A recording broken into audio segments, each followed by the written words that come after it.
All right, good morning, everyone. I'm going to call to order the Town of Ocean Ridge Special Magistrate Code Enforcement hearing. Verizon says it's 10:01, so we can get started. My name is Amity Barnard. I'm the Special Magistrate for this morning's hearing. The first thing I'm going to do is if you're here for a code enforcement matter, including town staff, if you could stand if you're able and raise your right hands. I'm going to swear everybody in who is here to testify. Do you all swear affirm to tell the truth, the whole truth, and nothing but the truth? Thank you. You may be seated.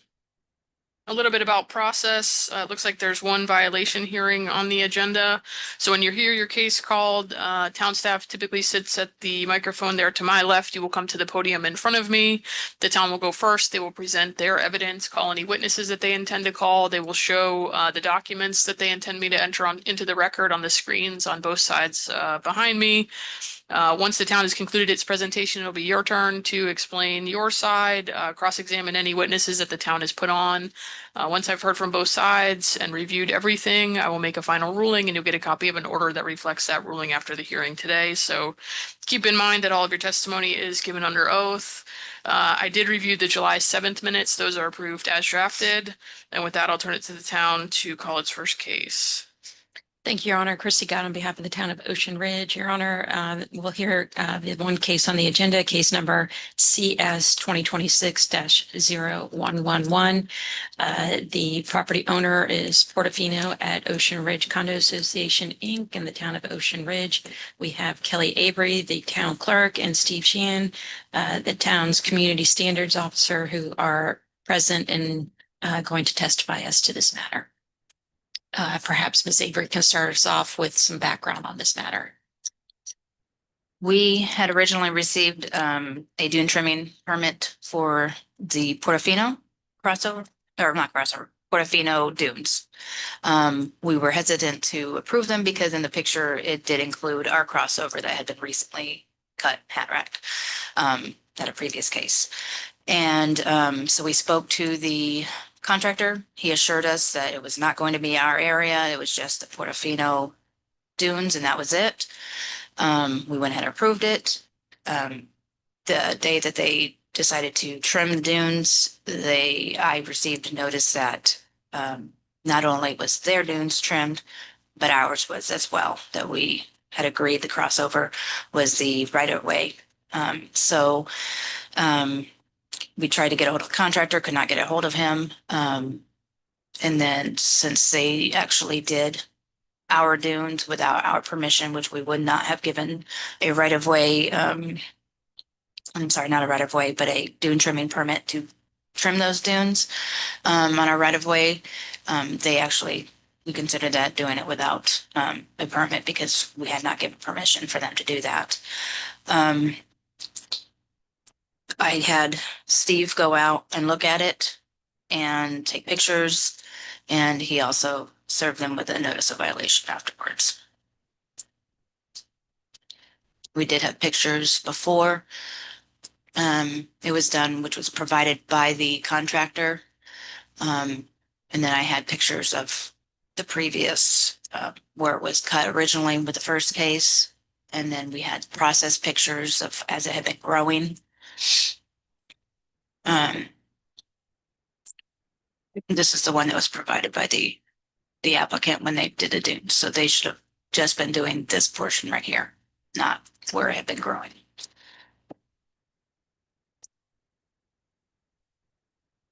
So we had these was before the trimming.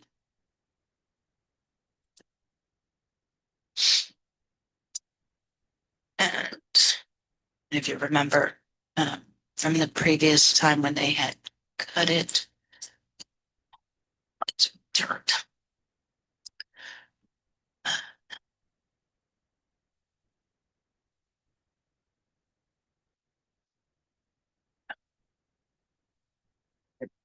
It was cut down pretty low. Are those current pictures or those? No, these are the ones. Those are the old pictures. These are the old pictures. So when it was cut before, so you would see from there, it had grown. And what's the date of these photographs? These were July 7th or 8th, I believe it was. Is that right, Mr. Chin? Were these the one the contractor submitted? No, these are the ones that I'm showing you right now. These are the ones that Steve took on after I'm sorry, these are ones that Billy gave me before he had been keeping track of their growth. Yes, before. And So I don't Billy know what date. Armstrong, just explain who Billy Armstrong is. I'm sorry, he's our public works superintendent. He's been keeping track of their growth since it was cut. I don't know when these pictures were. I know they were semi-recent. This was the one that was provided by the applicant.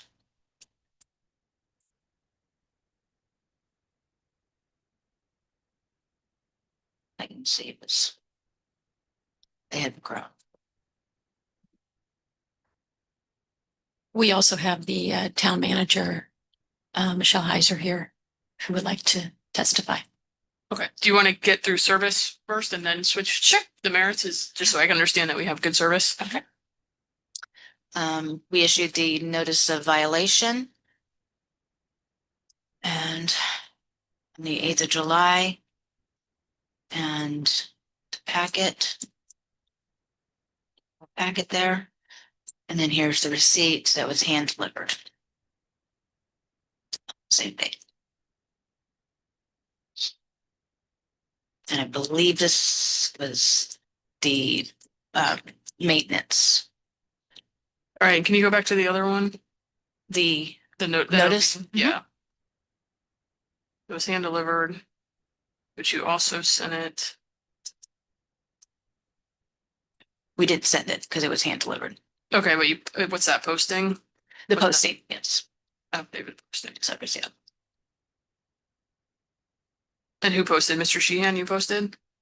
Yes, I hand delivered it to the head engineer of the property.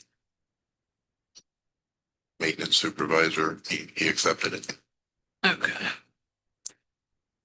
Okay, the town manager then wants to testify, is that correct? Yes, ma'am. Your Honor, Michelle Heiser, for the record, Town Manager. Just wanted to let you know after the last time you saw this case, I did have an opportunity to speak with the HOA representatives that were here that day, as well as their attorney, and reiterated on the way out that it was the amicable agreement as we were walking out, and that we, as the town, would continue to maintain as we have for many, many years, and that we were not anticipating having a partnership with them in any way where they would maintain that piece of the property. And so we were surprised when this occurred, especially when their contractor came forward, asked for permission, and then they weren't finalized any permission. They weren't given the permission. So to fill you in, we were waiting for some of that growth to happen naturally to see where we would need to backfill the sea grapes. And so we have since contracted with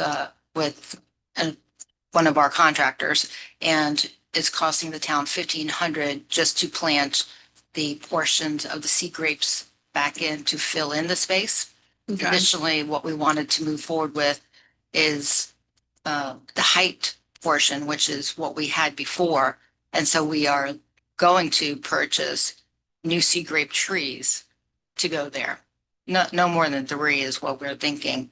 But we haven't purchased those yet because of the recommendation from the landscaper to wait until the rating season starts to get a little more into, the 3 o'clock storm, since we don't have water there. But Okay, we do anticipate doing it.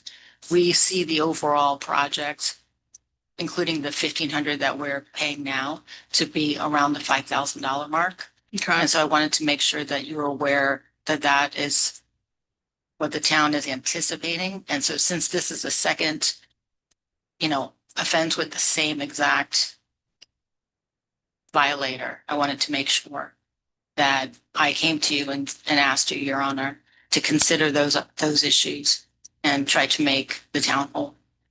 okay, thank you. Thank you.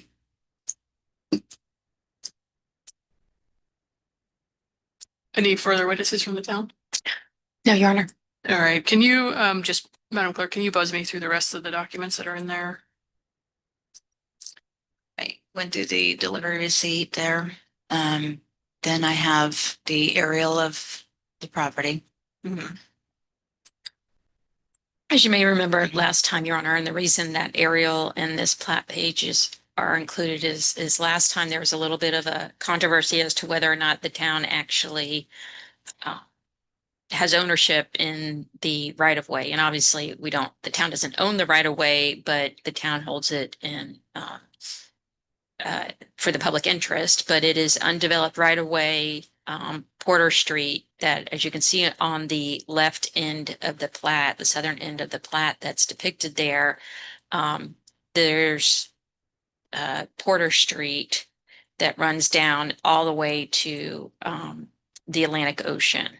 And that has never been abandoned. And so the Porter Street crossover that crosses the dune is that 10-foot, southern corner of the plat that still shows the right of way that the town. Show me, where are you talking about on here? At Bottom, the bottom, very left-hand corner. Oh, right there at is it at the T? Yeah, and you can see up here, it says Porter Street. Porter Oh, I see all Street, the way on the left. and then Okay. all the way down, and that is the Atlantic Ocean where it runs into on the northern side of I'm sorry, the top of the plat is the intercoastal waterway. So the crossover is all the way at the bottom left All the way there? at the bottom, yeah. Okay, the correct. jut that goes down to the ocean and Yeah, there's nothing to the left of it. It's the very last one where it says Porter Street. To the Mhm. north of it is Thompson Street. West of what is now North Ocean Boulevard has been abandoned in parts, but this area east of what is now A1A is still maintained by the town. And that's where the Porter Street crossover is located. It's a Okay. 10-foot area. So that's why that's included, because I wasn't sure if they were going to bring up that issue again. Okay, next exhibit. These are again the pics from the previous case to show you how low I've been cut. These are the pictures that we took when he first observed the cutting this recent time.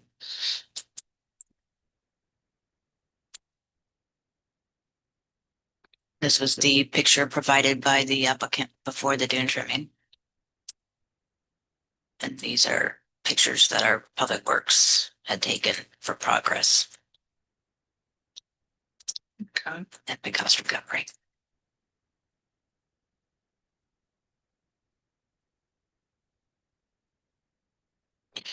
All right, are you here for this case, sir? Yes. All right, can you come to the podium and give me your name?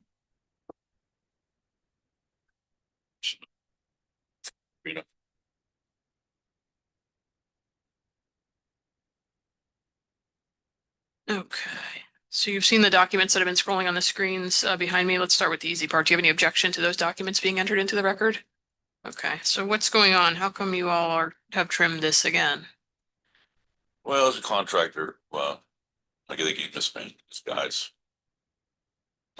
He got the permit, he knew what he was supposed to do and not supposed to do, and I think he turned his head and let his guys go and do what they do. The only thing I will say about it is there's really no great demarc out there that shows where one thing ends and another thing starts. So it's a pretty easy thing if you're out there with a machete and you're cutting away to kind of go over that limit, because there is no really, I can see where the some of the build outs and stuff like that are, but when you go through the dune, you're actually in the dune, there's no kind of anything that shows demarcation between one property or another. So that's the only thing I'll say about it. But I think it's the contractor's fault. I called him about it. He acknowledged it. And he did say that he got busy and turned his head, and by the time he got back to it, this man had already trimmed that. He was supposed to show up here with me today to have his, speak his, talk it out himself, Mhm. and he's not here. But what I intend to do is if there's any cost here levied today, I'll pass it on to the contract. Okay, But, I really don't have any excuse for it. And I don't know where he is. He told me he'd be here. okay. He's not. All right, so let me ask the town, what's the town seeking in terms of remedy today? Your Honor, since this is an irreparable violation, we are asking for the 5,000 fine to be imposed. Since this is the second time this has happened at the same location. We're asking for the town's administrative costs of $214 to also be assessed.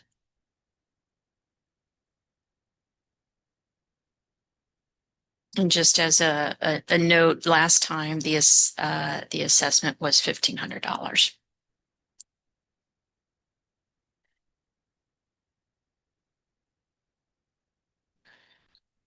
And just so I'm clear on the permit that was issued, it was clear on the permit that they only were requesting to trim on their property? I didn't see the permit in the file, right? No, they had actually requested it for the Portofino Dunes. Right. The reason we questioned it was because the picture included our section and there was nothing indicating, we're going to stop here or anything like that. So I wanted to make it clear to the contractor when I spoke with him that he knew he wasn't supposed to go over on that side. And he said, oh, no, I know what happened last time. We're not going to do that again.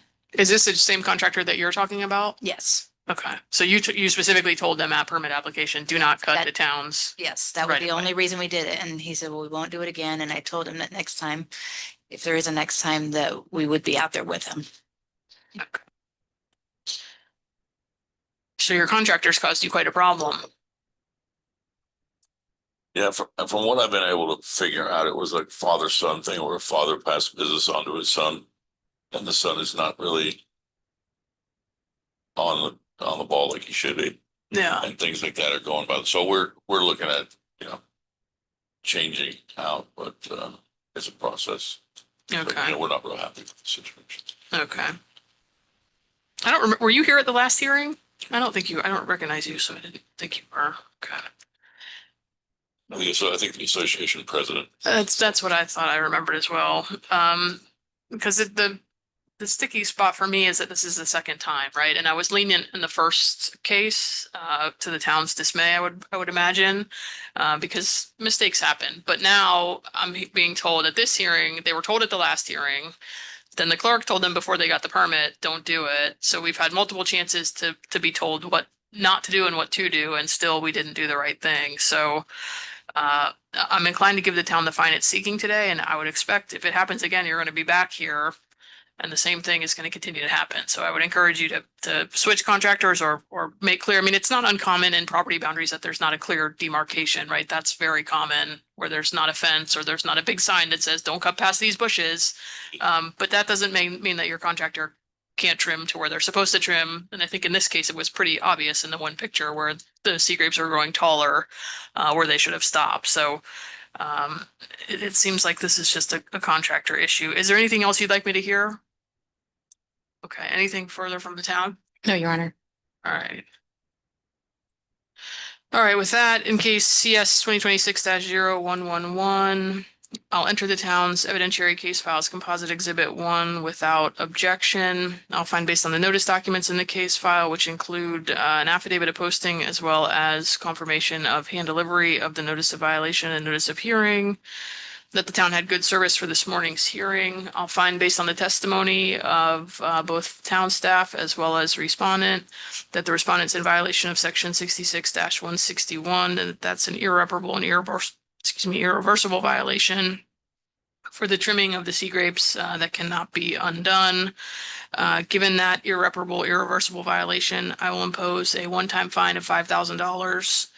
And because I found respondent in violation, I'll assess the town's administrative costs in the amount of $214 for today's hearing. Those are payable within 30 days. So make sure your contractor understands that the town, I presume, is going to continue to cite them if they trim the town's property any further. Okay. Understood. All right. Thank you, sir. Thank you, Your Honor. All right. Nothing further. Nothing further. All right. I'll adjourn at 10:20. Thank you. Thank you.